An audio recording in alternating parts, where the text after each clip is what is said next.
kani karong adlaw mas nikusog pa yung mayong ano kaysa gahapon. Gahapon kusog pa to kayo pero mas kusog pa karon.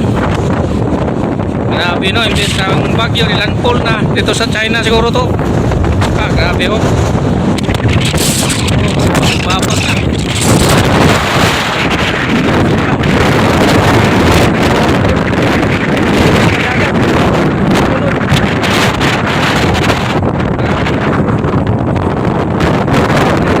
Sitwasyon dari sa tayon. Bigat na eh. Kaya mga nagtuturo ka na eh. Dili na niya mapanag. Bigat na niya. No, nagtuturo na rin. So, gingangin no. Hapon, kamay na ito puti-puti. Karoon, puti-puti na kita na no. Nakita ko sa dagat, puti na tanan. Dali, oh, maputi o secure na.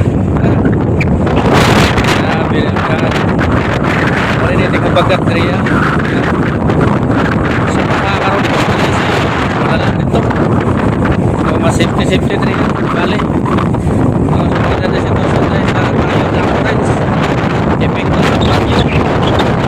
Bagyo, yan ang delikado rin yan sa panahon na. Hindi na kagawa sana eh. Habit na maulog. Hindi masakyan. Wala tayo manukol. Nagtutulog pala. Matani, kusa ka na eh. Nagtugid oh. Puti na tipot dagat na.